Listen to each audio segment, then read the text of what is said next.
നമുക്കിപ്പോൾ ആർക്കെങ്കിലും ആവശ്യമുണ്ടോ കാവലിന് വേണ്ടിയിട്ട് പട്ടി? തന്നെയുമല്ല, ഇന്നത്തെ കാലഘട്ടത്തിൽ ഈ CCTV മറ്റോ ഒക്കെ വന്നതോടുകൂടെ പട്ടിയുടെ പ്രസക്തി തന്നെ പോയിരിക്കുക.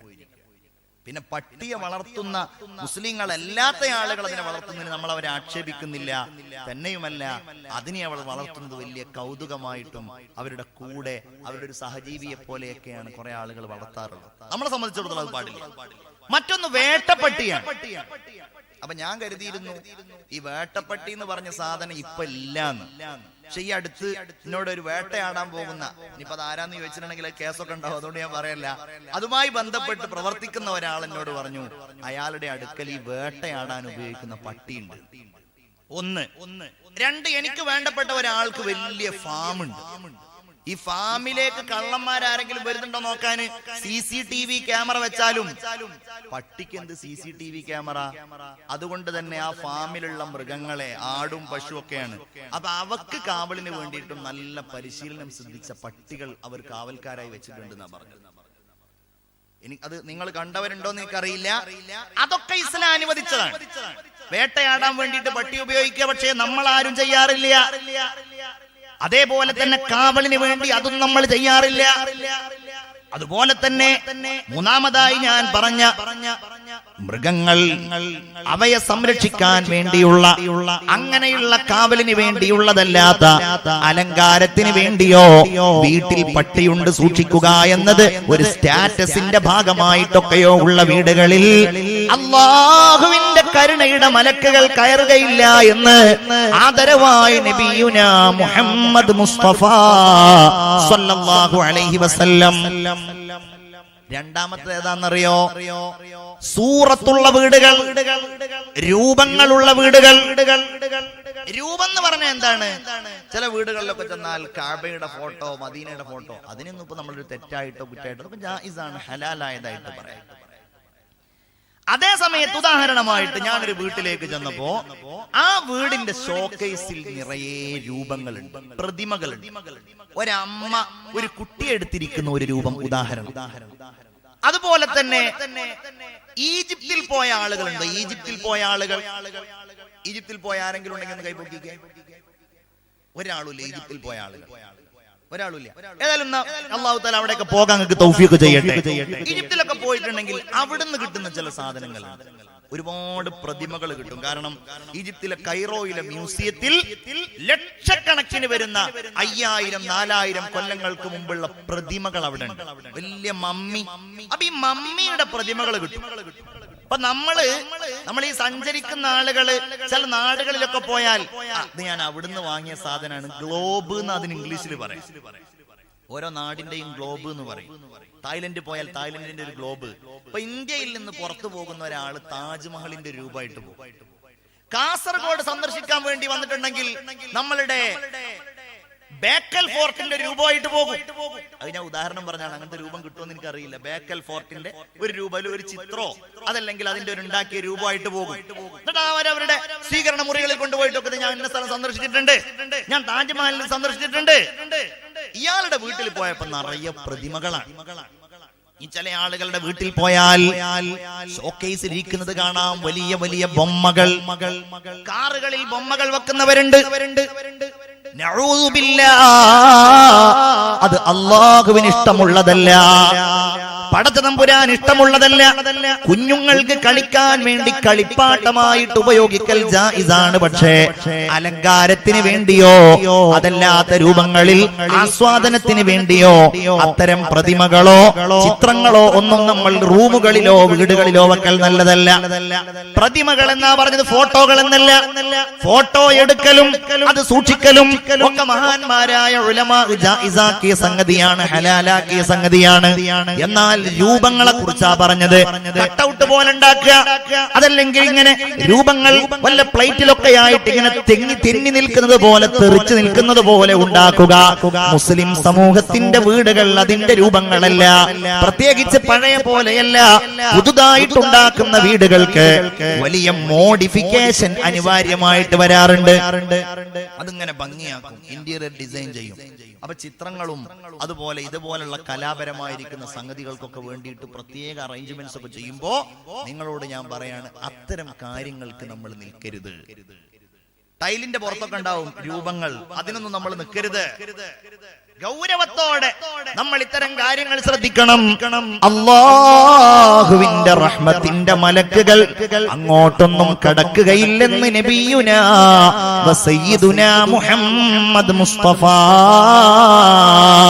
സല്ലല്ലാഹു അലൈഹി വസല്ലം. എന്റെ പ്രിയപ്പെട്ട മുഅ്മിനീങ്ങളെ, അല്ലാഹു തമ്പുരാൻ നമുക്ക് നൽകിയ വീടുകൾ നിൽക്കുന്ന ഭൂമി, ആ നാട്, ഇത് കഴിഞ്ഞാൽ ഒരു വീടിന്റെ ഏറ്റവും വലിയ മഹത്വം ആ വീടിന്റെ അയൽവാസികളാണ്.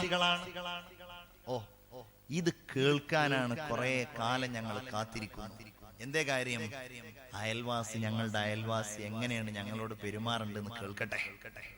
അല്ല കേട്ടോ, നിങ്ങളുടെ അയൽവാസിയോട് ഇങ്ങനെ പെരുമാറുണ്ടോ ഞങ്ങൾ ചിന്തിക്കണം.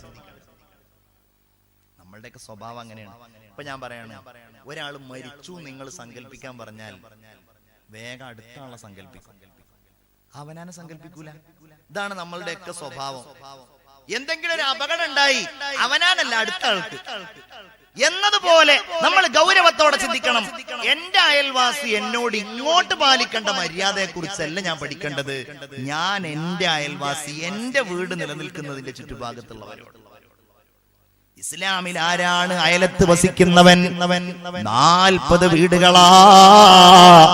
വലതുഭാഗത്തേക്ക് 40 വീടുകൾ, ഇടതുഭാഗത്തേക്ക് 40 വീടുകൾ, മുന്നിലും പിന്നിലും 40 വീടുകൾ. എത്ര വീടുകളായപ്പോ? 160 വീടുകളായില്ലേ?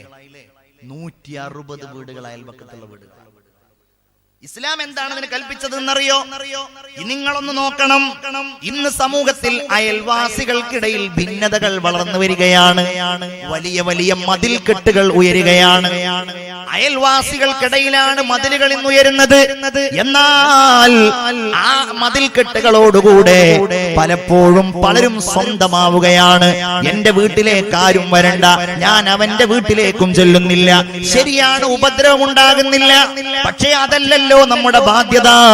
ഹബീബായ റസൂലുള്ളാഹി സ്വല്ലല്ലാഹു അലൈഹി വസല്ലമ തങ്ങൾ പറയാണ്, മാസാല ജിബ്രീൽ യുസീനി ബിൽ ജാർ. എന്റെ അയൽവാസിയെ കുറിച്ച് ജിബ്രീൽ അലൈഹിസ്സലാം എന്നോട് ഇങ്ങനെ ഉപദേശിച്ചു കൊണ്ടേയിരുന്നു. അവസാനം ഞാൻ വിചാരിച്ചു, അല്ലാഹുവേ, എന്റെ അനന്തര സ്വത്തിൽ നിന്ന് ഞാൻ എന്റെ അയൽവാസിക്ക് വല്ലതും കൊടുക്കേണ്ടി വരുമോ എന്ന് ഞാൻ വിചാരിച്ചു. നബിയുനാ മുഹമ്മദ് മുസ്തഫ, എല്ലാവരും സ്വലാത്ത് ചൊല്ലൂ, മുഹമ്മദ് മുസ്തഫ. അല്ലാഹുവിന്റെ റസൂൽ എന്താ പറഞ്ഞത്? അയൽവാസിയെ ബഹുമാനിക്കണം. മൻ കാന യുഅ്മിനു ബില്ലാഹി വൽ യൗമിൽ ആഖിർ. അല്ലാഹുവിനെ കൊണ്ടും അന്ത്യദിനം കൊണ്ടും വിശ്വസിക്കുന്നവരാണോ, ഫൽയുക്രിം ജാറഹു. അയൽവാസിയെ ബഹുമാനിക്കട്ടെ. നിന്റെ വീട്ടിലേക്ക് നീ വല്ല മിഠായിയോ നീ വല്ല പഴങ്ങളോ കൊണ്ടുവരികയാണ് എങ്കിൽ ഒരിക്കലും അതിന്റെ തൊലികൾ നീ നിന്റെ വീടിന്റെ പുറത്തിടാൻ പാടില്ല. കാരണം അയൽവാസിയുടെ കുഞ്ഞുങ്ങൾ വന്നാൽ അവർക്ക് അത് വിഷമമാകും. എന്റെ പ്രിയപ്പെട്ടവരെ, ഹബീബായ നബി എന്താ പറഞ്ഞത്? നീ നിന്റെ വീട്ടിൽ വല്ല ഭക്ഷണവും വല്ല കറിയും പാകം ചെയ്താൽ നീ അതിൽ കറിയിലുള്ള വെള്ളം കുറച്ച് വർദ്ധിപ്പിക്കണേ, കുറച്ച് വെള്ളം അതിൽ കൂട്ടണേ, എന്നിട്ട് നീ അയൽവാസിക്ക് കൊടുക്കണേ. ഇന്നത്തെ കാലഘട്ടത്തിൽ അതൊരു ആവശ്യമായിട്ടൊന്നും ഉണ്ടാവില്ല. അതേ സമയത്ത് ഞാൻ പറയാണ്, നമ്മൾ ആ ഹദീസിനോട് നീതി പുലർത്തണം. എങ്ങനെ? വീട്ടിൽ പായസം ഉണ്ടാക്കാന്ന് വിചാരിക്കും, അല്ലെങ്കിൽ വീട്ടിൽ സ്പെഷ്യൽ, അതാദ്യം നമ്മളൊന്ന് ടെസ്റ്റ് ചെയ്തിട്ട് കൊണ്ടുപോയി കൊടുത്താൽ മതി. അല്ലെങ്കിൽ അയൽവാസിക്ക് ശിക്ഷയാകും, അത് വേറെ കാര്യം. നമ്മൾ നല്ല ടേസ്റ്റ് ഉണ്ടെന്ന് വിചാരിച്ച് പായസം ടെസ്റ്റ് ചെയ്യാതെ കൊണ്ടുപോയി കൊടുത്താൽ അയ്യോ ഇങ്ങനെ ശിക്ഷിക്കണമെന്ന് ചോദിക്കും അയൽവാസി. പക്ഷെ അതല്ല, നമ്മൾ എന്ത് നല്ലത് ഉണ്ടാക്കുകയാണെങ്കിലും ഒന്ന് അയൽവാസിക്ക്. ഒരു കാര്യമുണ്ട്, നമ്മൾ ഇന്ന് അയൽവാസിയോട് എന്തിനാ തല്ലുകൂടുന്നത്? ഇത് കണ്ടിട്ടല്ലേ നമ്മളുടെ മക്കൾ വളരുന്നത്? അപ്പുറത്തുണ്ട് എന്ന് പറയുന്ന സഹോദരിമാരോട് ഞാൻ ചോദിക്കുകയാണ്, നിങ്ങളുടെ മക്കൾ അസൂയ പഠിക്കുന്നത് എവിടെ നിന്നാണ്? നിങ്ങളുടെ മക്കൾ ദേഷ്യം പഠിക്കുന്നത് എവിടെ നിന്നാണ്? നിങ്ങളുടെ മക്കൾ പക പഠിക്കുന്നത് എവിടെ നിന്നാണ്? നിങ്ങൾ നിങ്ങളുടെ അയൽവാസിയോട് കാണിക്കുന്ന സമീപനങ്ങളിൽ നിന്നല്ലയോ? ആണോ? മോൻ കണ്ടു വളർന്നത് എന്താണ്? വാപ്പ അയൽവാസിയോട് തെറ്റാണ്, ഉമ്മയും അയൽവാസിയും. ഇതൊന്നും അൽഹംദുലില്ലാ ഇത്തരം പ്രവണതകളൊന്നും ഇല്ലാത്തൊരു നാട്ടിൽ വന്നിട്ടാണ് ഞാൻ ഈ സംസാരിക്കുന്നതെന്നാണ് എന്റെ പ്രതീക്ഷ. അള്ളാഹു തൗഫീഖ് ചെയ്യട്ടെ.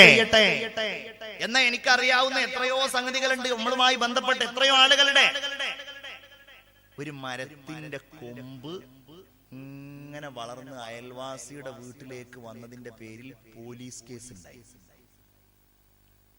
മനസ്സിലാകുന്നുണ്ടോ? ഒരു മരം വളർന്ന് വളർന്ന് വളർന്നത് കുറച്ചും കൂടെ വലുതായി അവസാനം അതിർത്തി ഭേദിച്ച് ഇങ്ങോട്ട് വന്നു. അതോടെ അവര് തമ്മിൽ ഭയങ്കര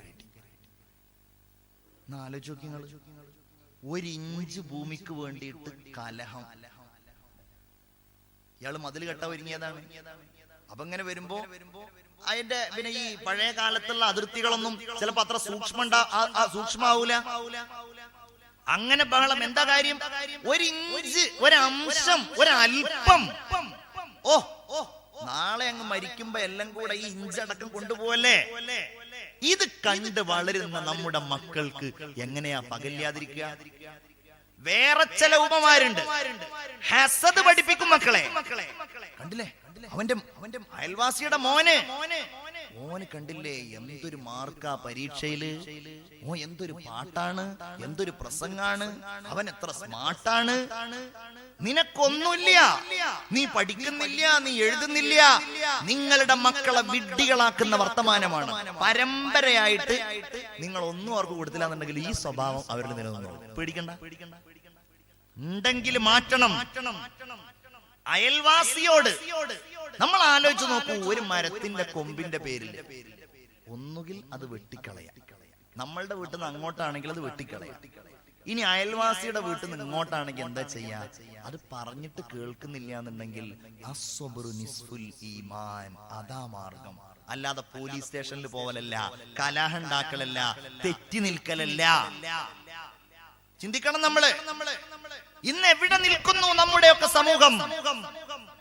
മഹാനായ ഒരു പണ്ഡിതൻ, അദ്ദേഹത്തിന്റെ വീടിന്റെ തൊട്ടടുക്കൽ താമസിച്ചിരുന്ന ജൂതനായ മനുഷ്യൻ തന്റെ വീട് വിൽക്കാൻ വേണ്ടി ഒരുങ്ങി, തന്റെ ഭൂമി വിൽക്കാൻ വേണ്ടി ഒരുങ്ങിയപ്പോ സാധാരണ ആ നാട്ടിലുള്ള ഭൂമിയുടെ വിലയേക്കാൾ ഇരട്ടി വില പറയാണ്.